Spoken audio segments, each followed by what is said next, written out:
दिए कि भारतीय जनता पार्टी के कोटे से दिए?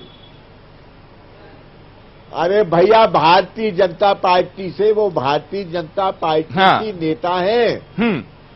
चलिए, लेकिन वही बात है ना, अब भाजपा का जब भाजपा का कैलाश जी, भारतीय जनशक्ति पार्टी तो उन्होंने ही बनाई थी। नहीं, वो वैसे भाजपा का विलय हो चुका है बीजेपी में, तो वो बीजेपी, अच्छा सुनो, बीजेपी का विधायक ही कहलाएगा वो संबंधित व्यक्ति जो भी है। जरा समझिए। हाँ,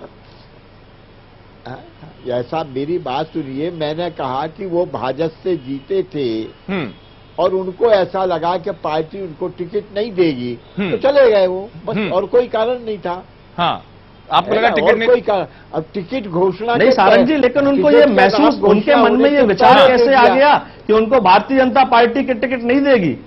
अब क्या पता, अगर एक जीते हुए विधायक को, एक विपरीत विधायक को अगर ये महसूस हो गया, अरे किसी ने, हम,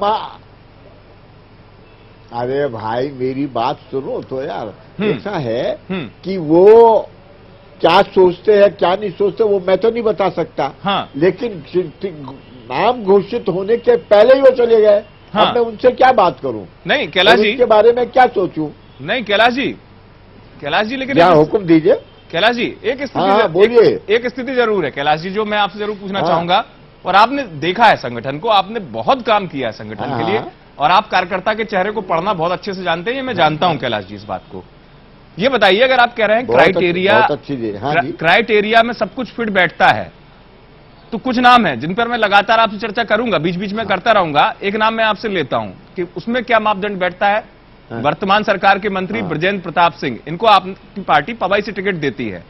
इनको लेकर अगर पार्टी में मंडल अध्यक्ष जैसी चीज, बीजेपी में मंडल अध्यक्ष जैसी चीज संगठन में काफी महत्वपूर्ण रखती है, मंडल अध्यक्ष जैसा पद महत्वपूर्ण रखता है, मंडल अध्यक्ष इनके नाम पर इस्तीफा दे देता है, पार्टी उनको निलंबित कर देती है, बाद में वापस हो जाते हैं, फिर बृजेंद्र प्रताप सिंह को टिकट मिल जाता है।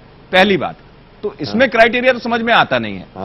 और दूसरी बात, अगर मान लीजिए मंत्रियों को टिकट देना है, चलिए उन पर भी बात कर लूंगा मैं कि मंत्रियों को टिकट दिया गया, किस किस का विरोध हुआ, तो बेचारे देवी सिंह सयाम जी और दादा रामदयाल अहरवार की क्या गलती? बेचारे रामदयाल अहरवार जी अभी मंत्री बने, कुछ ही समय पहले उनको मंत्री बनाया गया, रामदयाल अहरवार जी का टिकट कट गया। बेचारे बुजुर्ग आदमी है रामदयाल जी, उनका टिकट कट गया, बेचारे रामदयाल जी का टिकट कट गया। आप तो यार अरे कैलाश जी, आप समझते हैं अनुभूति दिखा रहे। अरे भाई सुनो, बृजेंद्र प्रताप सिंह जी भारतीय जनता पार्टी का योग्य मंत्री है, उसका टिकट चाहने वालों का विरोध था, तो ये पार्टी तो आकलन करती है कि ये विरोध कैसा है, ठीक है कि नहीं है। किसी के विरोध करने से कोई टिकट नहीं काटा जाता, नहीं तो टिकट तब कटता है कि उस विरोध का कोई आधार हो। और आधार ही नहीं था तो कोई क्या करता? नहीं तो उस आधार पे नहीं, तो इस बार एक वरिष्ठ नेता के तौर पर आपको क्या लगा कि आधार क्या? क्योंकि आप भी जानते हैं मंडल अध्यक्ष ने निराधार विरोध किया इनका, निराधार विरोध।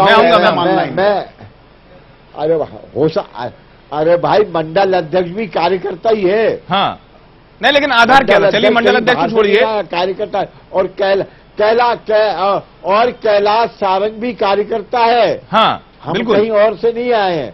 कैलाश सारंग भी, अगर इतना ही कह सकते हो कि वरिष्ठ नेता नहीं, वरिष्ठ कार्यकर्ता हूँ, बिल्कुल तो कुछ नहीं है, बिल्कुल। लेकिन ये देखिए, ये जो कुछ किया गया है, सोच समझ कर किया गया है। हाँ, लेकिन फिर उसमें फिर देखिए, जहां तक सवाल अन्य लोगों का है, तो बात वहीं आ जाती है। बेचारे रामदयाल दादा की क्या गलती थी? फरमाइए। रामदयाल जी की क्या गलती थी? बेचारे बुजुर्ग आदमी। अरे क्या अमित भाई, रामदयाल जी को जी, प्रज्ञान जी को पूछना चाह रहे। प्रज्ञान जी बोलिए, कितने वोट से जीते? अमित, मैं थोड़ा आर.डी. शर्मा के पास जाना चाहूंगा। रामदयाल, कैलाश जी आपने मेरी बधाई स्वीकार कर ली, मैं थोड़ा आर.डी. शर्मा जी से पूछना चाहूंगा।